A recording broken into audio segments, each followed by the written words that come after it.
ವಿಧಾನ ಪರಿಷತ್ನಲ್ಲಿ ರಾಜ್ಯ ಸರ್ಕಾರಕ್ಕೆ ಮುಖಭಂಗವಾಗಿದೆ. ಹಿಂದೂ ಧಾರ್ಮಿಕ ಸಂಸ್ಥೆಗಳು ಧರ್ಮದಾಯ ವಿಧೇಯಕವನ್ನ ತಿರಸ್ಕೃತಗೊಳಿಸಲಾಗಿದೆ.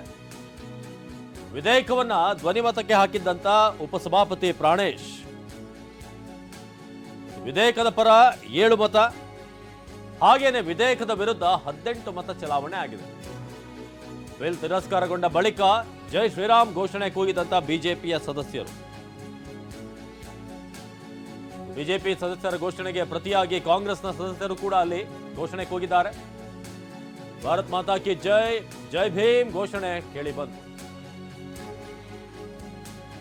ಭಾರಿ ಚರ್ಚೆಗೆ ಗ್ರಾಸವಾಗಿದ್ದಂತಹ ಹಿಂದೂ ಧಾರ್ಮಿಕ ಸಂಸ್ಥೆಗಳು ಮತ್ತು ಧರ್ಮದಾಯ ವಿಧೇಯಕ ವಿಧಾನ ಪರಿಷತ್ನಲ್ಲಿ ತಿರಸ್ಕೃತಗೊಂಡಿದೆ.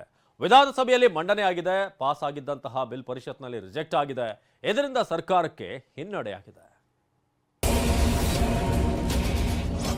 2024 ಸಾಲಿನ ಕರ್ನಾಟಕ ಹಿಂದೂ ಧಾರ್ಮಿಕ ಸಂಸ್ಥೆಗಳು ಮತ್ತು ಧರ್ಮದಾಯ ದತ್ತಿಗಳ ತಿದ್ದುಪಡಿ ವಿಧೇಯಕವನ್ನು ಅಂಗೀಕರಿಸಬೇಕೆಂದು ಕೋರುತ್ತೆ. ಪ್ರಸ್ತಾವ ಅಂಗೀಕರಿಸಲ್ಪಟ್ಟಿದೆ. ವಿಧಾನಸೌಧ ಮುಂದೆ ಒಂದು ಹುಂಡಿ ಇಟ್ಬಿಟ್ರೆ ಹುಂಡಿನ ತಗೊಂಡೋಗ್ಬಿಟ್ರು.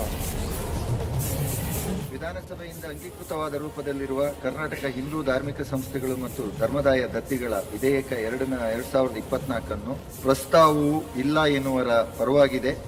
ಪ್ರಸ್ತಾವವು ಇಲ್ಲ ಎನ್ನುವರ ಪರವಾಗಿದೆ. ಪ್ರಸ್ತಾವನೆಯು ತಿರಸ್ಕೃತವಾಗಿದೆ.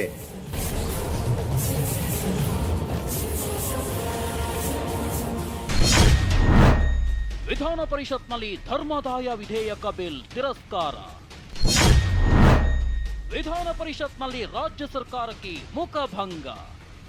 ಹಿಂದೂ ಧಾರ್ಮಿಕ ಸಂಸ್ಥೆಗಳ ಧರ್ಮದಾಯ ವಿಧೇಯಕ ವಿಧಾನ ಪರಿಷತ್ನಲ್ಲಿ ತಿರಸ್ಕಾರವಾಗಿದೆ. ಮೊನ್ನೆ ವಿಧಾನಸಭೆಯಲ್ಲಿ ಸಚಿವ ರಾಮಲಿಂಗಾರೆಡ್ಡಿ ವಿಧೇಯಕ ತಿದ್ದುಪಡಿ ಬಿಲ್ ಮಂಡಿಸಿದ್ರು.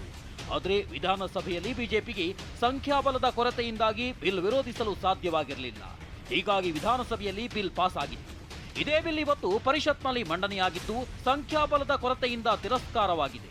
ಬಿಲ್ ತಿರಸ್ಕಾರ ಆಗ್ತಿದ್ದಂತೆ ಬಿಜೆಪಿ ಸದಸ್ಯರು ಜೈ ಶ್ರೀರಾಮ್ ಘೋಷಣೆ ಕೂಗಿದ್ರು. ಬಿಜೆಪಿ ಸದಸ್ಯರ ಘೋಷಣೆಗೆ ಪ್ರತಿಯಾಗಿ ಕಾಂಗ್ರೆಸ್ ಸದಸ್ಯರು ಭಾರತ್ ಮಾತಾ ಕಿ ಜೈ, ಜೈ ಭೀಮ್ ಅಂತ ಘೋಷಣೆ ಕೂಗಿದ್ರು. ವಿಧಾನಸಭೆಯಿಂದ ಅಂಗೀಕೃತವಾದ ರೂಪದಲ್ಲಿರುವ ಕರ್ನಾಟಕ ಹಿಂದೂ ಧಾರ್ಮಿಕ ಸಂಸ್ಥೆಗಳು ಮತ್ತು ಧರ್ಮದಾಯ ದತ್ತಿಗಳ ವಿಧೇಯಕ 2024 ಪರ್ಯಾಲೋಚಿಸಬೇಕೆಂದು ಪ್ರಸ್ತಾವದ ಪರವಾಗಿರುವವರು ಹೌದು ಎಂದು ಸೂಚಿಸಬೇಕು.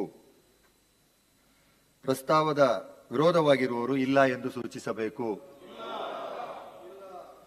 ಪ್ರಸ್ತಾವವು ಇಲ್ಲ ಎನ್ನುವರ ಪರವಾಗಿದೆ.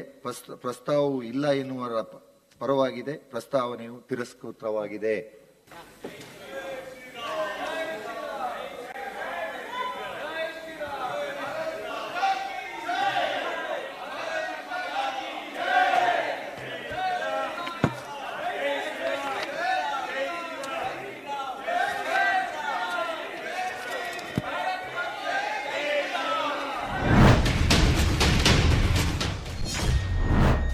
ವಿಧೇಯಕ ಪರ 7 ಮತ, ವಿಧೇಯಕದ ವಿರುದ್ಧ 18 ಮತ ಚಲಾವಣೆ.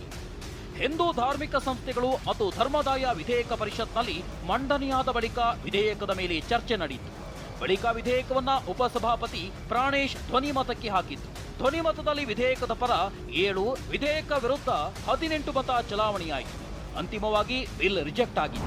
ವಿಧಾನಸಭೆಯಿಂದ ಅಂಗೀಕೃತವಾದ ರೂಪದಲ್ಲಿರುವ ಕರ್ನಾಟಕ ಹಿಂದೂ ಧಾರ್ಮಿಕ ಸಂಸ್ಥೆಗಳು ಮತ್ತು ಧರ್ಮದಾಯ ದತ್ತಿಗಳ ವಿಧೇಯಕ 2024 ಪರ್ಯಾಲೋಚಿಸಬೇಕೆಂದು ಪ್ರಸ್ತಾವದ ಪರವಾಗಿರುವವರು ಹೌದು ಎಂದು ಸೂಚಿಸಬೇಕು. ಪ್ರಸ್ತಾವದ ವಿರೋಧವಾಗಿರುವವರು ಇಲ್ಲ ಎಂದು ಸೂಚಿಸಬೇಕು.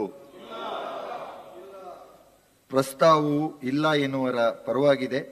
ಪ್ರಸ್ತಾವವು ಇಲ್ಲ ಎನ್ನುವರ ಪರವಾಗಿದೆ. ಪ್ರಸ್ತಾವನೆಯು ತಿರಸ್ಕೃತವಾಗಿದೆ.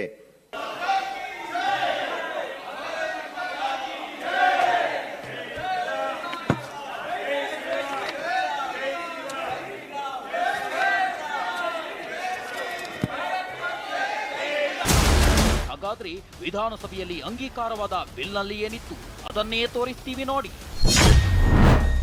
ವಿಧಾನಸಭೆಯಲ್ಲಿ ಅಂಗೀಕಾರವಾದ ತಿದ್ದುಪಡಿ ಬಿಲ್ನಲ್ಲಿ ದೇಗುಲಗಳಲ್ಲಿ ಸಂಗ್ರಹವಾಗುವ ಆದಾಯದಲ್ಲಿ 10 ಲಕ್ಷದವರೆಗೆ ವಿನಾಯಿತಿ ನೀಡಲಾಗಿರುವ ಬಗ್ಗೆ ಬಿಲ್ನಲ್ಲಿ ಉಲ್ಲೇಖಿಸಲಾಗಿತ್ತು. 10 ಲಕ್ಷದಿಂದ 1 ಕೋಟಿಯವರೆಗೆ ಆದಾಯ ಸಂಗ್ರಹಿಸುವ ದೇಗುಲಗಳು 5% ಹಣವನ್ನ ಮುಜರಾಯಿ ಇಲಾಖೆಗೆ ನೀಡಬೇಕು ಅಂತ ತಿದ್ದುಪಡಿ ಮಾಡಲಾಗಿತ್ತು. ಹಾಗೆಯೇ 1 ಕೋಟಿಗೂ ಆದಾಯ ಮೀರಿದ ದೇವಸ್ಥಾನಗಳು 10% ಹಣ ನೀಡಬೇಕು. ಸಂಗ್ರಹವಾದ ಈ ಹಣವನ್ನ ಸಿಗರೇಟ್ ದೇಗುಲದ ಅರ್ಚಕರು ಸಿಬ್ಬಂದಿಗೆ ವಿಮೆ ಸೌಕರ್ಯ ಒದಗಿಸಲು ಬಳಸಲಾಗುವುದು ಅಂತ ಬಿಲ್ನಲ್ಲಿ ಉಲ್ಲೇಖಿಸಲಾಗಿದೆ. ಅರ್ಚಕರು ದೇಗುಲ ಸಿಬ್ಬಂದಿ ಮೃತಪಟ್ಟಾಗ ನೀಡಲಾಗ್ತಿದ್ದ 35,000 ಪರಿಹಾರವನ್ನ 5 ಲಕ್ಷ ರೂಪಾಯಿಗೆ ಏರಿಕೆ ಮಾಡಲಾಗಿತ್ತು. ಅರ್ಚಕರು ದೇಗುಲ ಸಿಬ್ಬಂದಿ ಮಕ್ಕಳ ವಿದ್ಯಾಭ್ಯಾಸಕ್ಕಾಗಿ 50,000 ರೂಪಾಯಿ ಸೇರಿದಂತೆ 5,000ದಿಂದ 50,000 ರೂಪಾಯಿವರೆಗೆ ಸ್ಕಾಲರ್ಶಿಪ್ ನೀಡುವ ಬಗ್ಗೆ ತಿದ್ದುಪಡಿ ತರಲಾಗಿತ್ತು. ಹಾಗೆಯೇ 205 ಎ ಗ್ರೇಡ್ ದೇಗುಲ ಮತ್ತು 193 ಬಿ ಗ್ರೇಡ್ ದೇಗುಲದಲ್ಲಿ ಸಂಗ್ರಹವಾಗುವ ಹಣವನ್ನ ಸಿ ಗ್ರೇಡ್ ದೇಗುಲಗಳ ಅಭಿವೃದ್ಧಿಗೆ ಬಳಸಲಾಗುವುದು ಅಂತ ಹೊಸ ತಿದ್ದುಪಡಿ ಬಿಲ್ನಲ್ಲಿ. ಆದರೆ ಇದೇ ಬಿಲ್ ಪರಿಷತ್ನಲ್ಲಿ ತಿರಸ್ಕಾರವಾಗಿದ್ದು ಕಾಂಗ್ರೆಸ್ಗೆ ಮುಖಭಂಗವಾಗಿದೆ. ಇದೇ ಬಿಲ್ ವಿರೋಧಿಸಿದ್ದ ಬಿಜೆಪಿ ದೇವಾಲಯದ ಹಣಕ್ಕೆ ಕನ್ನ ಹಾಕಿದ್ದಾರೆ ಅಂತ ಆರೋಪಿಸಿತು. ಸಿಎಂ ಸಿದ್ದರಾಮಯ್ಯ ಬಿಜೆಪಿ ಆರೋಪಕ್ಕೆ ಟ್ವೀಟ್ ಮೂಲಕ ತಿರುಗೇಟು ಕೊಟ್ಟಿದ್ದು. Bureau report ಟಿವಿ9.